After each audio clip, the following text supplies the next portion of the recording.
दुनिया में। आज हम आपको रस्किन बॉन्ड की द्वारा लिखी गई एक छोटी सी कहानी के बारे में बताते हैं जिसका नाम है the room of many colours. सबसे पहले हम आपको राइटर से मिलाते हैं जो है रस्किन बॉन्ड, और ये इनका जन्म हुआ था 19 मई 1934 में। ये एक शॉर्ट स्टोरी राइटर और नॉवेलिस्ट थे और इनके बहुत सारे वर्क हैं जैसे time stop at Shamli, the room of the roof, angry river, the blue umbrella. Time stop at Shamli में टोटल 21 कलेक्शन है। एंग्री रिवर उसका फर्स्ट चिल्ड्रन बुक है और भी इसी तरह उसका बहुत फेमस वर्क है, लेकिन हम आपको ज़्यादा डिटेल नहीं जाते हैं। आइए हम कहानी की शुरुआत करते हैं। उससे पहले हम आपको बताते हैं उसके प्राइस के बारे में। तो दोस्तों, उसको 1957 में एक जॉन लेवेलिन रिस प्राइज नाम का प्राइज़ मिला था। उसके बाद 1992 में इन्होंने साहित्य अकादमी अवार्ड को हासिल किया, फिर 1999 में पद्मश्री, फिर उसके बाद 2014 में पद्म भूषण प्राइज़ मिला इसको दोस्त। The room of many colours जो रस्किन बॉन्ड के द्वारा लिखी गई छोटी सी कहानी है। आइए हम आपको कहानी के बताते हैं कि कहानी का नाम क्यों पड़ा the room of many colours, और ये रूम किसका रहता है और मैनी कलर्स इसका नाम क्यों पड़ता है। तो ये रूम किसी और का नहीं बल्कि इस कहानी में जो रानी है उसी का रूम रहता है। ठीक है, तो हम आइए कहानी को अब स्टार्ट करते हैं। रस्किन जब बहुत शॉर्ट स्टोरी लिखते लिखते थक जाता है तो उसे पता नहीं चलता है कि अब कौन सा टॉपिक पर लिखें, तो वह एक पोएम लिखता है एक बूढ़ा आदमी पर जो सोया हुआ रहता है धूप के नीचे। जब वह कंप्लीट करता है तो उसे समझ नहीं आता और पेज फाड़ने लगता है, कन्फ्यूजन होने लगता है। उसे लगता है कि अपने बचपन के बारे में लिखना चाहिए, तो वह बताता है कि वह पापा के साथ मेरा कैसा व्यवहार है, वह कैसा रहा है, मेरे पापा कैसे इंसान है। जो उसको समझता है ऐसा ही सोचता है, ठीक है, लेकिन ऐसा नहीं होता है। उसकी मम्मी उसको छोड़कर चली जाती है जब वह बस 4 साल का रहता है। जब उसके पापा 37 वर्ष का रहता है तो उसके मम्मी छोड़ के उसको चली जाती है और रस्किन बॉन्ड 7 साल का अब है, और वह बताता है कि हम अपने पापा के साथ फैमिलियर कितना हैं, हम पापा के साथ कितना फ्रैंक हैं, कोई भी टॉपिक पर बात कर लेते हैं, कभी भी इरिटेट करने पर वो गुस्सा नहीं करते हैं, हर क्वेश्चन का आंसर देते हैं। कभी इंडियन चाइना के वार के बारे में बात करते हैं, कभी इंसेक्ट के बारे में बात करते हैं, कभी माउंटेन के बारे में बात करते हैं, और जितना भी क्वेश्चन करते हैं सारे क्वेश्चन का आंसर अच्छे से दे देता है कि मेरा घर मीन्स मेरा ऑल पैलेस कहाँ है, कैरेबियन सी के किनारे स्थित है जहाँ पर वह पहले रहा करता है। वह मिलता है वहाँ पे रानी से जो रूम के एक कॉर्नर में रहती है, और वह पापा से पूछता है, रस्किन बॉन्ड पापा से पूछता है कि वह रूम के किनारे क्यों रहती है, उसका रीज़न पूछते हैं।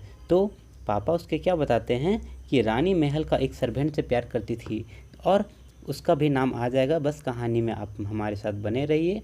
और उस नौकर से प्यार करती थी और क्लास मैच ना होने का कारण, क्योंकि ये तो एक महाराजा की बेटी थी और वो कहाँ ठहरा नौकर, तो दोनों का प्यार ना मिलने, क्लास मैच ना करने के कारण दोनों एक दूसरे से नहीं मिल पाते हैं। और क्योंकि एक महाराजा की बेटी कभी भी नौकर की रानी नहीं हो सकती है, और महाराजा भी इस बात को नहीं मानता है और इन लोग का सादे इनकार कर देता है। ठीक है, इसीलिए वह एक चुपचाप एक कॉर्नर में बैठी रहती है। सब लोग तो उसको पागल समझता है, वह पागल नहीं है लेकिन डिफरेंटली सोचती है। ऑथर की देखभाल एक आया नाम की लड़की करती है, गार्डनर का नाम क्या है, दुखी, और यही है जो रानी से प्यार करता है। तो दुखी और रानी का अफेयर चलता है, लेकिन उसके पापा नहीं मानते हैं। जब बॉन्ड गार्डन में जाता है तो दुखी वहाँ नौजगे बना रहा होता है, और नौजगे तभी बनाता है जब किसी का स्पेशल ओकेजन रहता है। जैसे कि आप लोग पढ़े होंगे mister M Hamel the last lesson कहानी में, इसी तरह वो भी करता है। ठीक है, कभी भी स्पेशल ड्रेस नहीं पहनता, उसी तरह दुखी कभी भी नौजगे नहीं बनाता है सिवाय स्पेशल ओकेजन के कारण। और आज क्या है, रानी का बर्थडे है। ऑथर पूछता है कि आज बिना स्पेशल ओकेजन का आज तुम नौजगे क्यों बना रहे हो, तो दुखी जवाब नहीं देता है। रस्किन के पापा महाराजा का बेटा बेटी को ट्यूशन पढ़ाता था, और क्या होता है कि बाथरूम में एक उसी टाइम क्या होता है कि आवाज़ आता है कि बाथरूम में एक सांप मिलने पर दुखी आया को बुलाता है। तो कि तुम जाकर सांप को मारो, ठीक है। तो रस्किन जब रानी से मिलता है तो रानी उसको चॉकलेट देती है और कहता है कि मेरे पास ज्वेलर्स तो बहुत हैं और हम महारानी हमको क्या बोलना, हाइनस बोलना, ठीक है। और रोज़ को देखकर उसको लगता है कि वह दुखी है, लेकिन बच्चा की बात को कंसीडर नहीं होता है। गार्डन पूरा खाली रहता है। दुखी जब गार्डन में रहता है तो किसी से फूल तोड़ने को दुखी को पसंद नहीं आता है। मीन्स दुखी कभी भी नहीं चाहता है कि उसके गार्डन का कोई फूल तोड़े।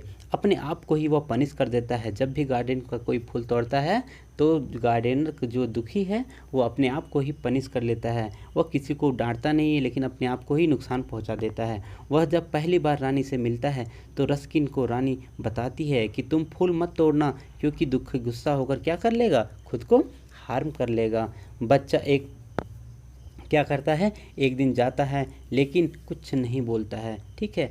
सांप को मारने के बाद जब गार्डन खाली रहता है तो रोज़ तोड़ कर दे देता है, और जब वो ऊपर जाता है तो देखता है कि रानी एक दूसरे कमरे में है। उस कमरे में कलरफुल विंडोज़ पेन है जिसके टेबल में रखी हुई है, रंग बिरंगे ग्लास का पेन है, और वह देखता है कि इसी को बोला जाता है the room of many colours. Means the room of many colours में वो किसका रूम है, रानी का रूम है। और वह देखकर आ जाता है, वह क्या बोलते हैं, एक बुके देके आ जाता है। वह आया को बताता है कि वह रानी को बताता है, रस्किन बॉन्ड रानी आया को बताता है कि शायद रानी दुखी से प्यार करती है, इसीलिए ऐसा करती है, मतलब इसलिए कॉर्नर में पड़ी रहती है। लेकिन ऐसा नहीं है दोस्तों। बात क्या होता है, उसके बाद नोटिस आ जाता है और रस्किन के पापा क्या करते हैं, रॉयल आर्मी फोर्स में ज्वाइन कर लेते हैं। तो रस्किन को दादी के घर आया के साथ भेज देंगे और वह रानी से मिलता है और मंगूज इंसेक्ट के बारे में पूछता है।